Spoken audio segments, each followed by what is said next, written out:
शेती पिकांसाठी घेतलेल्या पीक कर्जाची नियमित परतफेड करणाऱ्या शेतकऱ्यांसाठी शासनाने महात्मा ज्योतिराव फुले शेतकरी कर्जमुक्ती योजनेअंतर्गत प्रोत्साहनपर लाभ योजना अंमलात आणली होती। या योजनेअंतर्गत जिल्ह्यामध्ये पात्र ठरलेल्या 5,600 शेतकऱ्यांना गेल्या 5 वर्षापासून प्रोत्साहन अनुदानाची प्रतीक्षा आहे। आता 3 महिन्यांपासून पोर्टल सुद्धा बंद असल्याने शेतकऱ्यांना प्रोत्साहन मिळेल की नाही अशी शंका व्यक्त केली जात आहे। राज्य शासनाच्या वतीने महात्मा ज्योतिराव फुले शेतकरी कर्जमुक्ती योजनेअंतर्गत शेतकऱ्यांना दिलासा वर्ष 2019 मध्ये कर्जमाफी घोषित केली। तर नियमित कर्जाची परतफेड करणाऱ्या शेतकऱ्यांसाठी महात्मा ज्योतिराव फुले शेतकरी कर्जमुक्ती योजनेअंतर्गत प्रोत्साहनपर लाभ योजना सुरू केली होती।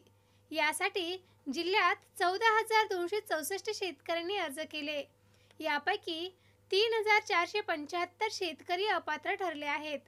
त्यातील 5,016 शेतकऱ्यांना प्रोत्साहन लाभाची 24,41,00,000 रुपयांची रक्कम देण्यात आली। मात्र उर्वरित 5,773 शेतकऱ्यांना अजूनही लाभ मिळालेला नाही। कागदपत्रांचा अभाव तसेच बँक खात्याशी संबंधित अडचणी इत्यादी कारणांमुळे 5 वर्ष उलटून गेली। कर्जमुक्ती योजनेअंतर्गत कर्जमाफी प्रोत्साहन योजनेचा लाभ संबंधित शेतकऱ्यांना मिळालेला नाही। शेतकऱ्यांनी आधार जोडणी केवायसी केली आहे पूर्ण। सन 2018 आणि 19 मध्ये तसेच 2019 आणि 20 या वर्षामध्ये पीक कर्ज घेतलेल्या व त्याची पूर्णतः परतफेड केलेल्या अल्पमुदत पीक कर्जाची रक्कम 50,000पेक्षा कमी असल्यास अशा शेतकऱ्यांना पीक कर्जाच्या मुद्दलीच्या रकमेइतकेच प्रोत्साहन लाभ सुरू करण्यात येणार आहेत। तसेच पात्र असूनही केवळ आधार व्हेरिफिकेशन केवायसी रखडल्याने शेतकऱ्यांना वंचित राहावे लागत आहेत। त्यासाठीच सर्व 5,558 शेतकऱ्यांचे पोर्टल सुरू असेपर्यंत आधार व्हेरिफिकेशन आणि केवायसी पूर्ण झाली, मात्र लाभ मिळाला नाही। 1,500 शेतकऱ्यांना कर्जमाफीची प्रतीक्षाच। या योजनेसाठी जिल्ह्यात 58,895 शेतकऱ्यांनी अर्ज केले होते। त्यापैकी 54,241 शेतकरी पात्र ठरले।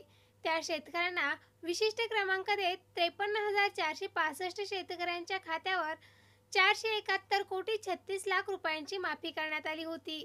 मात्र पात्र ठरलेल्या 1,476 शेतकऱ्यांना आतापर्यंत कर्जमाफी मिळालेली नाही। 3 महिन्यांपासून पोर्टल बंद, धाकधूक सुरूच। कर्जमाफी तसेच प्रोत्साहन योजनेतील काही पात्र लाभार्थी शेतकरी मृत झाले आहेत।